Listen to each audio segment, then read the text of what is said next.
সৌজন্যে জামান ফাউন্ডেশন।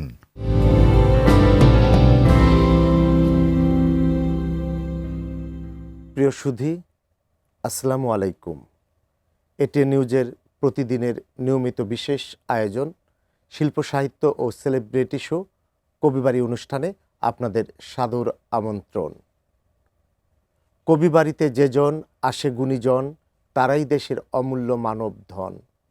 এ কথার গুরুত্বকে অনুধাবন করেই আমাদের কবিবাড়ি অনুষ্ঠানে আমন্ত্রিত হয়ে উপস্থিত হয়েছেন বিশ্ববরেণ্য 21শে পুরস্কারপ্রাপ্ত চিত্রশিল্পী মনিরুল ইসলাম।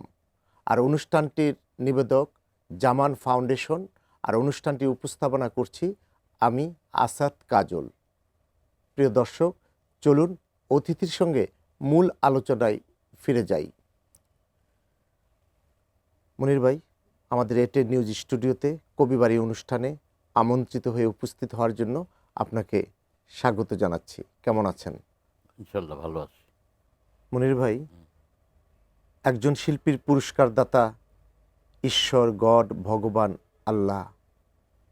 একজন শিল্পী পুরস্কার নিয়েই তো জন্মান। আপনি 21শে পুরস্কার, শিল্পকলা একাডেমি পুরস্কার এবং স্পেনের রাষ্ট্রীয় পুরস্কারে ভূষিত। তাহলে আপনার জন্য এই পুরস্কার কতটুকু গুরুত্ব বহন করে বলে আপনি মনে করেন? হ্যাঁ, কথাটা কিন্তু ওই যে সব পুরস্কার আল্লাহই দাতা, কিন্তু এর কন্ট্রোভার্সিয়াল আর্গুমেন্টও আছে এর ভিতর, যেটা আমার তৈরি করতে হয়, এটার জন্য আমার ফাইট করতে হয়। পুরস্কার আর তাছাড়া কতগুলো লাইনে আমি খুব একটা পুরস্কারের আধিপত্য দিই না, বিশ্বাস করি না, যে বিশেষ করে শিল্প, তারপর ছবি আঁকার ব্যাপারে, যে কারণ আমাদের সাবজেক্টটা এরকম কমপ্লিকেটেড।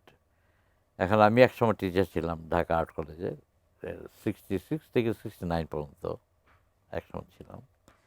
তারপর আমি 10th অক্টোবর 69 আমি স্পেনে চলে যাই, একটা ওই স্প্যানিশ গভর্নমেন্টের একটা স্কলারশিপের নাম আসার জন্য আর কি। যাই হোক, ওগুলো অন্যভাবে আসতেছি আমি। তো পুরস্কারটা এটা প্রয়োজন আছে একটা টাইম পর্যন্ত, কিন্তু ছবির বিশ্বাস আমি একটা খুব একটা বিশ্বাস করি না, যে আর্টিস্টদের এক একজন এক একটা ওয়ার্ল্ড। কোনটা বোঝাচ্ছেন? একটা টাইম বলতে টাইম বলতে এক একজন একটা ওয়ার্ল্ড নিয়ে কাজ করছে, একটা বিষয় নিয়ে কাজ করছে। কেউ পোর্ট্রেট আঁকে, কেউ ল্যান্ডস্কেপ আঁকে, কেউ অ্যাবস্ট্রাক্ট ছবি আঁকে, কেউ মিনিমাল ছবি আঁকে। ছবির যে কত ধরন হয়ে গেছে, এগুলোর ভিতর জাজ করা মুশকিল যে কে কাটছে কে ভালো। আমি একমাত্র অনেক সময় ফান করে বলি, অলিম্পিকে আমি বিশ্বাস করি 100 মিটার একটা দৌড় আছে না, ওইটাতেই real who is the owner. সেখানে 1 সেকেন্ডের 1000 ভাগ ভাগ করে, এরম হইতে পারে। তো যাই হোক, যে তবে পুরস্কারটা একটা অক্সিজেন মতো দেয়। আর্টিস্ট একটা, বা আর্টিস্ট বা লেখক হোক, যে হোক, যে কোনো প্রফেশনে কন্টেম্পোরারি এইজ এখনকার সময়ে পুরস্কারটা কারিকুলাম বেসিস একটা হেল্প করে, যেহেতু সে ভালো কাজ করছে এই জন্য পুরস্কারটা দেওয়া হয়েছে। কিন্তু শিল্পের যে রিয়েল যে ছবি আঁকার ভিতর যে এই যে প্রাপ্য, এটা আমি বিশ্বাস এখনো করি না। এই যে মনিরুল ভাই, আপনি একটা কথা বলেন, পুরস্কার অক্সিজেনের মতন অনেকটা কাজ করে। শিওর। আপনি জানেন, বাংলাদেশে কিছু রাষ্ট্রীয় পুরস্কার ঘোষণা করা হয় এবং পরে তা প্রত্যাহার করা হয়। এই ধরনের কালচার আমাদের শিল্প সাহিত্যের জন্য ক্ষতিকর নয় কি? এটা একটা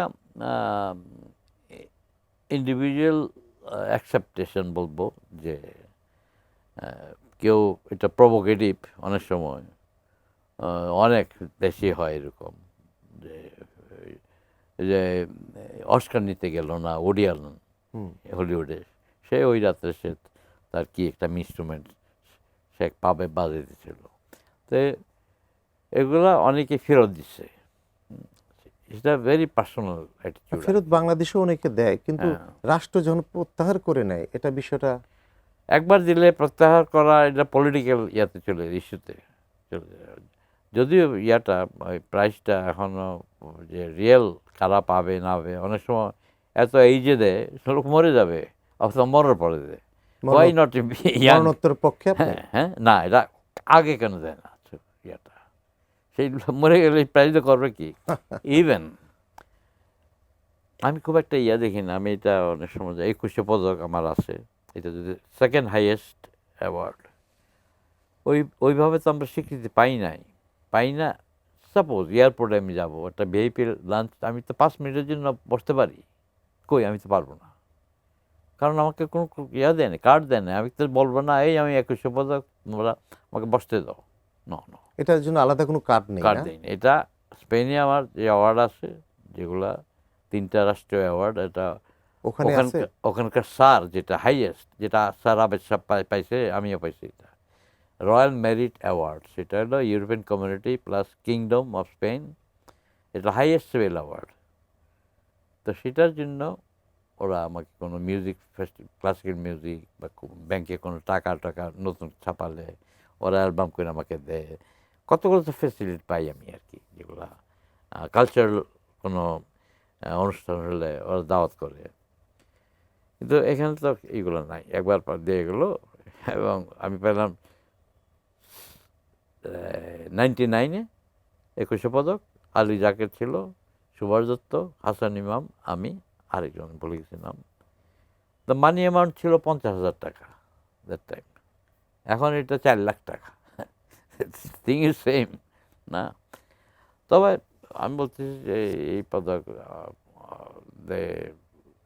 তো আমি তো বাইরের, আমার হাফ অফ দ্য লাইফ স্পেনে কাটাইলাম 50 বছর মতো। সেই জন্য আমি অবশ্য বিশ্বাস করি মানুষের একটা ডেস্টিনি, অনেকে বিশ্বাস করে না, অনেকে তৈরি করে। যে আমি গেলাম আমার স্কলারশিপটা 9 মাসের জন্য, কেন আজকে আমার 50 বছর হয়ে গেল ওখানে, নিজের ঘর বাড়ি তৈরি করছি, ওখানে আমার ফ্যামিলি গ্রো করছি। সেটা অনেক সময় মানুষের অনেক সময় ডেস্টিনিটা এটা মনে হয় লেখা থাকে, কি যে যেভাবে বিশ্বাস করে সেটা। তো যাই হোক, আমি বলবো যে আমি অনুতপ্ত না। এত বছর স্পেন একটা বিউটিফুল কান্ট্রি, যেখানে মুসলমানরা ছিল নিয়ার অ্যাবাউট 800 ইয়ার্স, এবং স্প্যানিশটা প্রাউড, একমাত্র ইউরোপে ওরা বলবে we are carrying Arab blood, এটা কোনো ইউরোপিয়ান বলবে না। আর মুসলমানরা যা করে গেছে ওরা, আলহামরা, তো কর্ডোনা মসজিদ, বিভিন্ন জায়গায় অনেক মিনারেট, অনেক সেভিয়া, সাউথে, বিশেষ করে সাউথে, সেটাই ইসলামের ইতিহাসে কালচারালি এবং লিটারেলি সায়েন্টিফিক্যালি সেটাই হাইয়েস্ট, ওখানেই সেটা মুসলমানদের। এখন মুসলমানরা কিন্তু ওরা ইয়া করতে যায় না, তারিক যে জেব্রাল্টার তার নামে। তারপর তো বোয়াদির লাস্ট ইয়ে ছিল, এরা কিন্তু জোর করে নাই মুসলিম হওয়ার জন্য, ওরা আসছে ওই চর্চার জন্য, ওই ইরিগেশন, সায়েন্টিফিক, ম্যাথামেটিক্স, এগুলাই ওই সময় ওরা করে গেছে। একটা প্রভিন্স ছাড়া স্প্যানিশ হোল ছিল মুসলমানদের মধ্যে। এরপরে কালচারালি এখনও যে খাওয়া দাওয়া সব কিছু, এটা ন্যাচারালি আমি ওর সময় ভাবি 18 বছর ছিল এই দেশটা মুসলমান হলো না কেন? হ্যাঁ, এই লং টাইম, তখন তো আর এইসব ইয়া ছিল না, রকেট ফকেট এইসব ইলেকট্রনিক ইয়া ছিল না, তলোয়ার ছিল তখন খালি না। যাই হোক, আমি বলবো যে স্পেনে যেমন কালচারালি বিখ্যাত আর্টিস্ট, বিখ্যাত রাইটার, যেমন গার্সিয়া লোরকা, তারপরে বিসেন্তে আছে নোবেল প্রাইজ, কামিলো সেলা নোবেল প্রাইজ, অনেক মানে কালচারাল একটা জিনিস, লিটারেচার, আর্ট, এইসব নিয়ে, তারপরে মিউজিক, ফিল্ম, ভেরি মানে ডেভেলপড স্পেন একটা দেশ। তাছাড়া লোকজন ভালো, ক্লাইমেট খুব ভালো, খাওয়া দাওয়া তো এখনও যত ওয়েস্টার্ন ডাক্তাররা মেডিটেরিয়ান ডিশ রিকমেন্ড করে, ওরা বাঁচে কেন এত।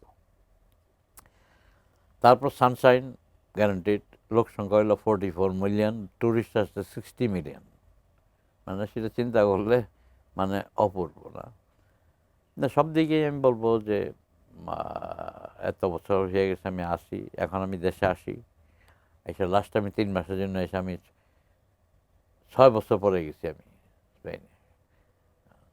6 বছর। এই যে মনির ভাই, আপনি ভিন্ন দেশের বর্ণনা দিলেন এবং আরেকটি বিষয় উল্লেখ করলেন, সেটা হলো আপনি যখন বিমানবন্দরে যান তখন 21শে পদকপ্রাপ্ত একজন শিল্পীর জন্য আলাদা কোনো কার্ডও নেই। না, এ বিষয়ে আপনাকে একটি বিষয় স্মরণ করে দিতে চাই, সেটা হলো যুক্তরাষ্ট্রে মাইকেল জ্যাকসন যখন মারা যান, যুক্তরাষ্ট্র সরকার তার কফিন বক্সটি স্বর্ণ দিয়ে তৈরি করেন।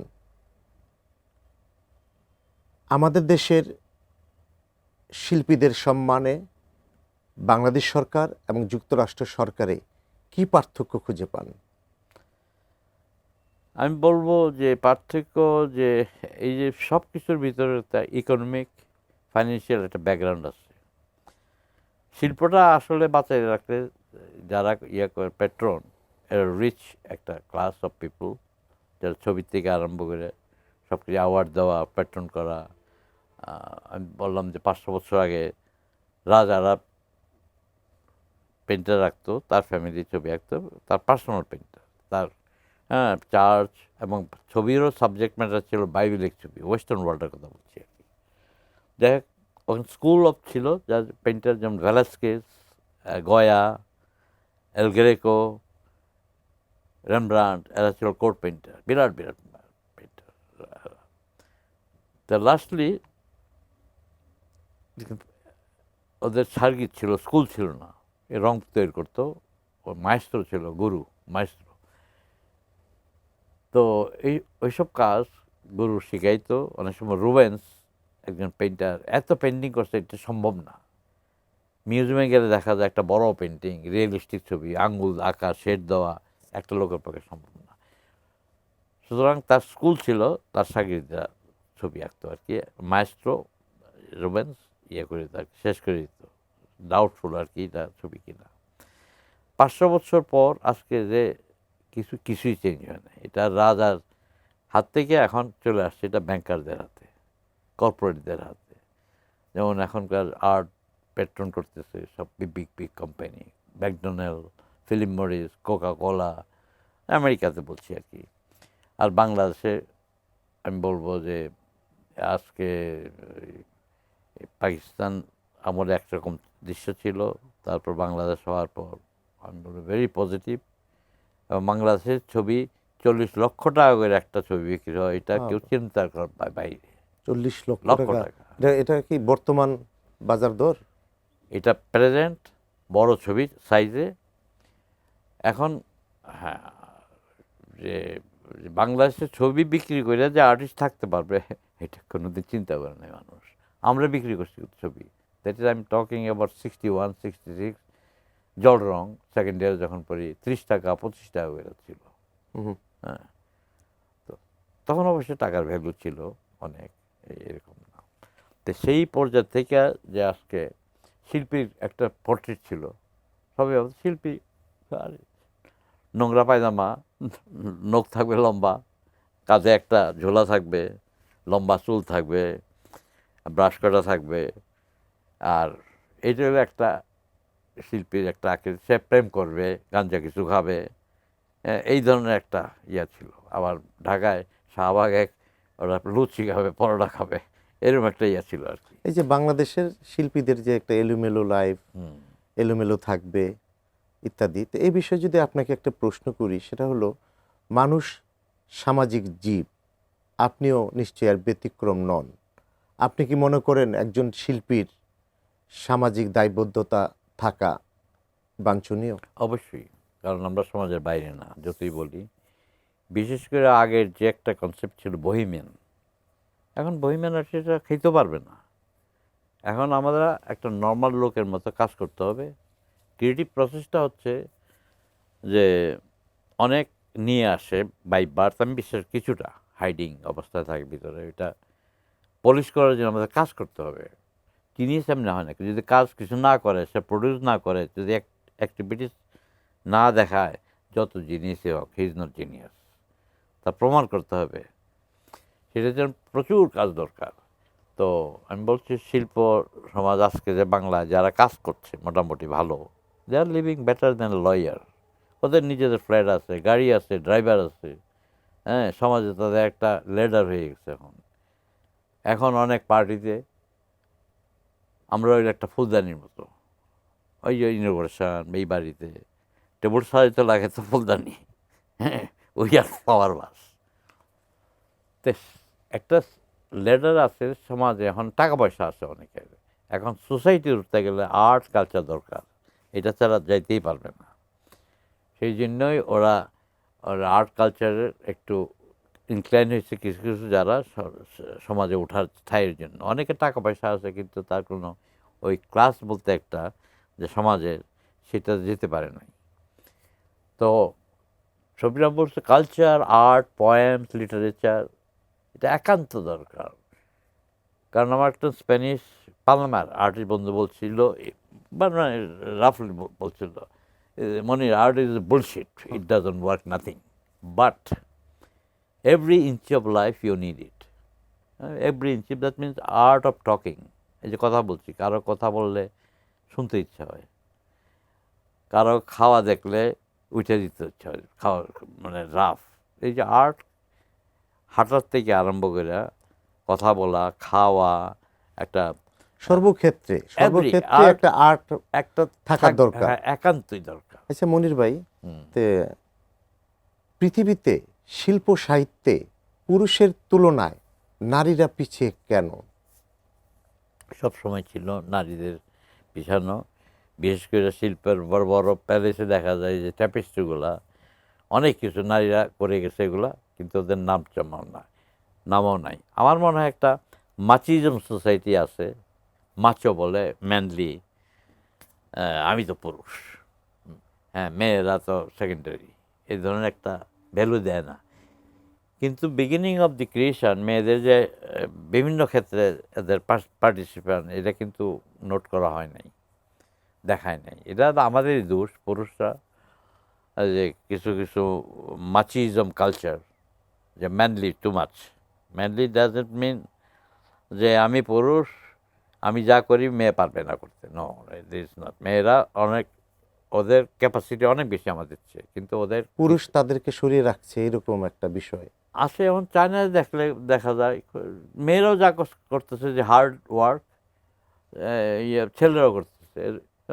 সে মেয়েরা ইলেকট্রিক্যাল, সেই ড্রেস পরে তার ট্রিক করতেছে, কঠিন কাজ করতেছে। আপনি old is gold, old is gold, হ্যাঁ। তরুণ শিল্পীদের ভিড়ে আপনি ওল্ড ইজ গোল্ড কেমন আছেন? আমি অনেক সময় বিশ্বাস করি না যে সিনিয়র আর্টিস্ট, জুনিয়র আর্টিস্ট, এই নিয়ে একটু আমার ডাউট আছে।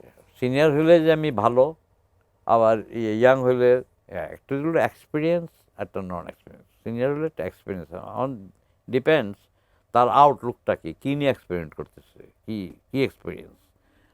এখন ইয়াং এই এদের অপরচুনিটি। এখন আমরা যখন ঢুকছি এই দেশে, আর্ট গ্যালারি ছিল না, রং ছিল না, কাগজ ছিল না, কিচ্ছু ছিল না এই দেশে।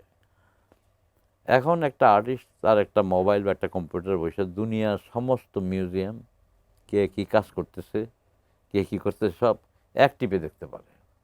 ওই অপরচুনিটি তো আমাদের ছিল না, রং ছিল না, কত ছিল না। আজকে এটা গ্লোবালাইজ হয়ে যাচ্ছে দুনিয়াটা। যদিও আমি পছন্দ করি না গ্লোবালাইজ হয়ে যাক, তাহলে তো মানুষ, এই যে আল্লাহ তাআলা বিভিন্ন শ্রেণীর, বিভিন্ন ক্লাসের, বিভিন্ন আকৃতির, কালো, সাদা, আফ্রিকানরা কালো করলো কেন, হোয়াইট করলো কেন, আমাদের ডার্ক করলো কেন, কত প্রত্যেকটা এক্সিস্টেন্স অফ দি ক্রিয়েশন, পাতা থেকে আরম্ভ করে কত রকমের জীব, হাজার হাজার, এই যে ভার্সালিটি, যেটা বিভিন্ন ধরনের, সেটার একটা মাহাত্ম্য এবং সৌন্দর্য আছে। আমাদের দুনিয়াতে যদি সবাই এক ভাষায় কথা বলতো, তার তৈরি মিষ্টি হতো না। একটা, হ্যাঁ, ইউরোপিয়ানরা করছিল একটা স্পেরান্তো। এই ভাষাটা এখন 1 মিলিয়ন 2 মিলিয়ন কথা বলে, কিন্তু সাকসেসফুল হয় নাই স্পেরান্তো। মনির ভাই, আপনি বলেছেন শিল্পী মাত্রই উদাসীন, একটু প্রকৃতির জাতীয়। একজন শিল্পীর জীবন সঙ্গিনী কেমন হওয়া উচিত বলে আপনি মনে করেন?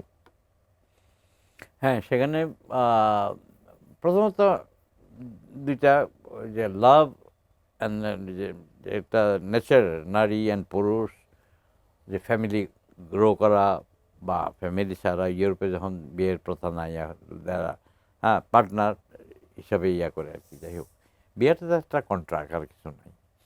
হ্যাঁ, শুধু আমাদের ধার্মিক যে দেশ হিসাবে সেটার বাইরে যাওয়াও মানে কঠিন।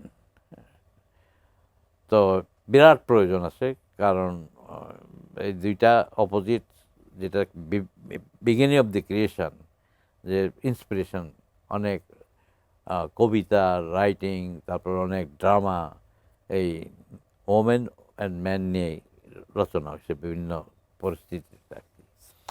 এবার আপনার একটি ব্যক্তিগত প্রশ্নের সম্মুখীন হতে হবে, সেটা হলো কি পেলেন, কি পেলেন না, কি চান, কি চান না, আপনার প্রাপ্তি কি, আপনার অপ্রাপ্তি কি? হ্যাঁ, আমার মনে হয় একটা যে ইয়ে রয়ে গেছে লাইফের না পাওয়ার, যে এই যে পাওয়ার জিনিসটা হয় কি, একটা টাইমের, শর্ট টাইমে এটা ভেনিশ হয়ে যায় পাওয়াটা। বিশেষ করে আমাদের যে ক্রিয়েটিভ ওয়ার্ল্ডে এই যে একটা থার্স্টিনেস, পিপাসা না পাওয়ার, এইটাই ইম্পোজ করতেছে আমাদের কাজ করার জন্য। এবং সেইটাই মানে একান্ত দরকার আমার মনে হয়। যে পাইলে অনেক সময় হয় কি, পাওয়ার ভিতর আনন্দ আছে, কিন্তু এই আনন্দ থাকে না। কিন্তু যখন এই যে ইম্পোজ করতেছে আবার নতুন কিছু, হয় কি মানুষের অভ্যাসটা হলো এক ধরনের স্লো ডেথ হ্যাবিট, যেটা বলে। একই রাস্তায় যাচ্ছি, একই অফিসে পড়ছি, ফিরে একে আবার ডাইনিং টেবিলে আমার একই চেয়ার আছে।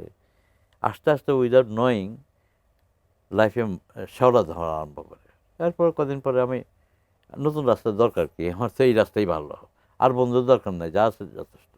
এই যে লিমিটেশন হয়ে যাচ্ছে। কিন্তু ছবির ব্যাপারে আমি নিজে চিন্তা করছি অনেক। এটা ল্যাটিন আমেরিকার একজন গার্সিয়া মার্কেজের লেখছে, 100 años de soledad, 100 years of solidarity। বললো যে ছবির এই যে অভ্যাসের কথা না, কিন্তু আমি চিন্তা করলাম ছবির ব্যাপারে আমি যা জানি না, করি নাই, হুম, সেদিকে আমার ধাবিত উচিত, সেটাই করছি আমি এখন।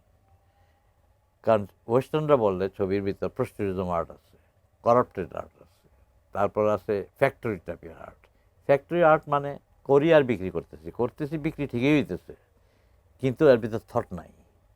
এরকম কয়েক বছর করলে পর আমি ওখানে ইয়ে হয়ে গেলাম। ওই আর্ট করার হচ্ছে দোকান, একটা মুদির দোকান দেওয়াই ভালো আমার কাছে। এটা আর্ট না তো, এটা এই ছবিতে থট নাই, কম্পোনেন্ট নাই। কমার্শিয়ালি ইউ ক্যানট জাজ যে সে ছবি বিক্রি দিচ্ছে ভালো না। অনেক সময় দুনিয়াতে অড আর্টই বিক্রি, ভালোটা যেটা নতুন একটা ক্রিয়েশন অ্যাকসেপ্ট করে না ওই টাইমে, ওই পর্যায়ে। তাই আমি বলতেছি যে ওইটা আমি এই যে ঢাকা এসে আমি স্টাক হয়ে গেলাম। আমি চাইতেছি মিরাকেলি সে আমাকে সারপ্রাইজ দেখি না কাজের ভিতর। আমি 10,000 ছবি করতেছি, এই ম্যাগাজিন, এই কাগজটা রং দেয়া, এই যে একটা থার্স্টিনেস, যে কিছু নতুন ঘটতেছে কিনা। নাহলে is the most boring thing. নাহলে তো একটা ব্যবসা করার মতো। ছবি আঁকা আর ব্যবসা করা তো এক না জিনিস, এটা মেডিটেটিভ, টোটালি মেডিটেটিভ। যদিও টেকনিক অনেক ডেভেলপ হয়ে গেছে, এখন কম্পিউটারে ছবি আঁকে, কত কত ধরনের যে আর্ট আছে, অয়েল পেন্টিং, জল রং, তারপরে গ্রাফিক আর্ট, তারপরে মিনিমাল আর্ট, তারপরে আছে পারফরমেন্স আর্ট, তারপরে আছে ইনস্টলেশন আর্ট, স্কাল্পচার, সিরামিক্স, এগুলো তো ল্যাঙ্গুয়েজ আর কিছু না। রবীন্দ্রনাথ ছবি আঁকছে, তার সিম্পল টেবিলে যা ছিল, জল রং ছিল, চক ছিল, পেন্সিল ছিল, ব্রাশ ছিল, এগুলোই ছবি আঁকছে। হ্যাঁ, technically is not perfect, but তার থট যেটা, সেটা ইম্পর্টেন্ট ছিল। এবং মনির ভাই, আমাদের সময়ের স্বল্পতায় আমাদের আলোচনার ইতি টানতে হবে। আমাদের এটেন নিউজ স্টুডিওতে কবিবাড়ি অনুষ্ঠানে উপস্থিত হওয়ার জন্য আপনার প্রতি কৃতজ্ঞতা জানাচ্ছি। আমিও কৃতজ্ঞতা দিই আমাকে সুযোগ দেওয়ার জন্য, এই অনুষ্ঠানের কথা বলার জন্য। প্রিয় দর্শক, এতক্ষণ কথা বলছিলাম বিশ্ববরেণ্য ও 21শে পুরস্কারপ্রাপ্ত চিত্রশিল্পী মনিরুল ইসলামের সঙ্গে। আগামী অনুষ্ঠান দেখার আমন্ত্রণ জানিয়ে আমি আসাদ কাজল আপনাদের কাছ থেকে বিদায় নিচ্ছি। আল্লাহ হাফেজ।